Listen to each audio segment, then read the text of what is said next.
Howdy, I'm Haso Otaku, captain of the Atlas Hordem, and I'm here with my historian, Lucky. We are currently going to be discussing the theming of the Velvet Room and Merope, the new Velvet Room attendant. We don't really need to discuss Igor because he's obviously just a mainstay of the series at this point, which the Velvet Room theme is definably an extension of the protagonist, so in essence, when I'm referring to the Velvet Room's theming, it's also basically asserting what we understand or know of the protagonist's perspective or mindset to some degree. So, yet again, we are going to be watching, I believe, I had it in full picture mode, but we'll go back to full screen in a bit. We're going to be watching Content Savant's English subs once more, so that we can use that to support my theory for what these characters will be thematically relevant towards. So, we're just gonna continue. Alright, well, we can skip. Alright. So we're using. Okay, Sega, blah, blah, blah, Atlas. Yeah, we get it. People who made Persona. Oh my god. Alright. So,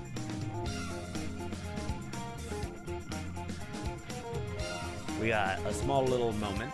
So let's use this, funnily enough, as an actual stepping point towards, also, I don't know why he has Igor hands, but whatever.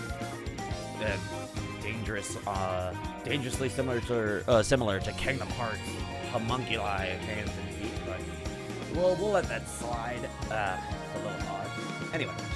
This also, in a way, could assert some of the protagonist's character where he has fallen asleep during class. Obviously, he's wearing a school uniform, and he has a pose where it seems as he's dazed off or fallen asleep. He has the similar position as Joker does in his classroom against the second to back row, and, well, obviously, the cool anime protagonist, has the window seat. So, obviously, he was probably looking out the window, fell asleep, and he woke up here. This will actually support the overall characterization of the Velvet Room and or his character, so that's a nice little touch as well. Yeah, he has no idea where he is, blah, blah. Alright, now, I wouldn't say it's an aquarium. This is not going to be an aquarium. This Velvet Room theming is a tunnel and the ocean, right? Obviously, we have the building where, they actually are at, where they're sitting down and he's talking to Igor, and the display up top is the ocean. Why? Well, mainly if we use the ocean as theming, and we know later on they discuss the concept of desirelessness, well, usually what is nature by definition? Instinctual. That's what separates human from, the animals. Instinct. Animals run on instinct, humans run on desire, purpose, sentience, basically. They have the choices of, we eat and breathe like animals, we fuck, we do all this other shit like they do. But we have what we call society, where we actually do stuff, and oh my god, is that not surprising how Persona, specifically Persona 5, tends to discuss the concepts of society? Oh my god. Either way. So, clearly, this is representative of the character, right? The Velvet Room is what the person, the protagonist, usually views their heart as, right? Or views the world, blah, blah, blah, whatever, right? And that's why we saw with Joker, it was a prison cell because he felt internally like a prisoner, which, plot reasons, it makes sense, right?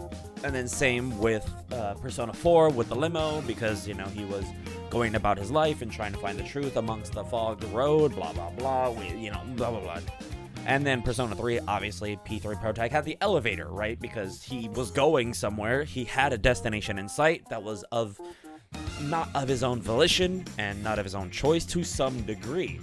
And, coming to terms with your destination, your destiny is wherever, the elevator stops.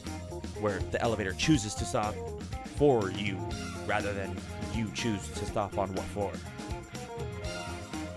So similarly here, we're going to take that assumption, and this is what the character feels like. One, he feels desirelessness, right? He's running on instinct. He's basically living his life, moving about in life. He's really has no purpose, just going through the motions. Oh my god! Like the ocean, and how there are ocean currents, and animals tend to just flow with things, right? Where he has no sense of desire or purpose, which is the whole point of desirelessness later on at the end of the trailer. And which actually is also interesting, right? Because let's take this from a Japanese perspective, where usually Japanese people and society or parents tend to be very strict and or domineering or oppressive over their children, right? Because when you're in elementary school, they're already thinking about where you're going to middle school. When you're in elementary, they're or preschool, whatever. Preschool, they're thinking about where you're going to go to middle school. When you're in elementary school, they're thinking about where you're going to high school. When you're in middle school, they're thinking about where you're going to college. When you're in high school, they're thinking about what job you're going to have after you go to college. Once you go to college, they're already wondering, hey, what's your next promotion going to be? Then once you get your job, they're going to already be like, okay, cool. Why, where you're going to be the manager, where you're going to be the supervisor, where you're going to be in the next 5 years. You're going to have a family, you're going to have kids, you're going to do this, you're going to do that. Everything's already set, structured, and ready for them, right? Whereas this protagonist potentially doesn't feel that way, which is desireless, right? He potentially may feel that he doesn't fit into that mold. And what else do we understand about the ocean? The deeper down you go, the more pressure you feel. And if anything, well, there's a whale literally right there. And what do whales represent? Well, deep water, right? Where the character internally can be feeling said pressure. Right? He feels desirelessness, but he's also drowning inside of this ocean, right? And so similarly to Joker, this ocean is a prison to him, right? He's just below everything, potentially succumbing or, feeling the pressure of all that weight of society, or, hey, I don't have a desire, right? I have no purpose, and I'm just going through the motions. This is all theorizing, this is all speculation, it's all hypothetical, but we're gonna run with these assumptions because, or just anything that could work potentially for said characterization of both the Velvet Room and the protagonist. So now we're going to skip forward a little. Obviously, we have Igor and the new Velvet attendant. We don't really get to see her. Well, I can mute it. It's more visual stuff. So we get a bunch of protagonists. We get a bunch of cutscenes, characterization, plot. Here we go.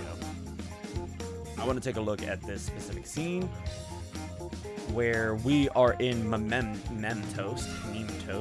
Desirelessness can sometimes lead one to give up on themselves. Well, themself isn't a thing. Themselves is correct for whatever buttfuck reason. But the point is this is the character, hey, I'm facing death. Will I have the desire to live, or will I be desirelessness and, let my life fade out? Right? So, from this, it's pretty simple. Yeah, protagonist, finds the will to live, basically, because, he's no longer going with the motions. He potentially has something he wants to actually do. Now, we have Igor and Merope, who are two characters, obviously. We have a new attendant, which also, obviously, does not follow the Frankenstein's monster storyline.